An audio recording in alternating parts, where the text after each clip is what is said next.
নমস্কার বন্ধুরা, গোপাল ভাঁড়ের গল্প চ্যানেলে আপনাদের স্বাগত। আমি প্রমীলা চলে এসেছি আপনাদের জন্য গোপাল ভাঁড়ের আজ একটি নতুন গল্প নিয়ে। গল্পটির নাম কোন পাতা বড়। তাহলে চলুন দেরি না করে শুরু করি আজকের গল্প। একদিন রাজা কৃষ্ণচন্দ্র রাজসভায় সভাসদদের সঙ্গে গল্প করছিলেন। তার আলোচনার বিষয় ছিল পাতার ভেতর কোন পাতা বড়। এক সভাসদ বললেন, কলার পাতা।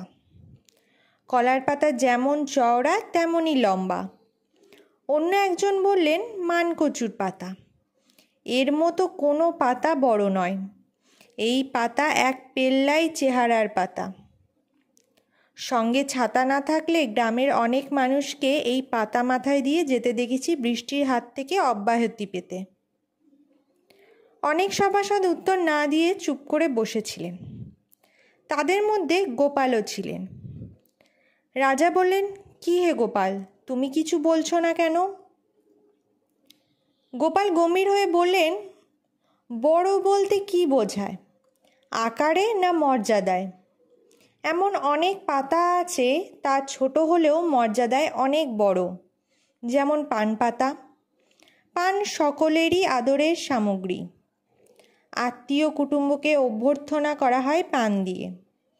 ধনী মানুষেরা এতে অন্যান্য মশলাপাতির সঙ্গে আতর, গোলাপ জল, মৃগনাভি প্রভৃতি দিয়ে আরও উপাদেয় করে তোলে। অতিথিদের কাছে তা বড় সম্মানের বস্তু হয়ে দাঁড়ায়। শাক পাতা রান্না না করে খাওয়া যায় না, কিন্তু এই পান না সেজে কাঁচাই খাওয়া যায়। সব দিক বিচার করে বলতে গেলে পান পাতাই বড়। গোপালের বক্তব্যে সভাসদরা সবাই মুগ্ধ। রাজা কৃষ্ণচন্দ্র বিগলিত হয়ে বললেন, বাহ, ঠিকই বলেছ গোপাল, পাতার মধ্যে পান পাতাই শ্রেষ্ঠ। তো বন্ধুরা, এই ছিল আজকে আমাদের গোপাল ভাঁড়ের একটি গল্প, কোন পাতা বড়।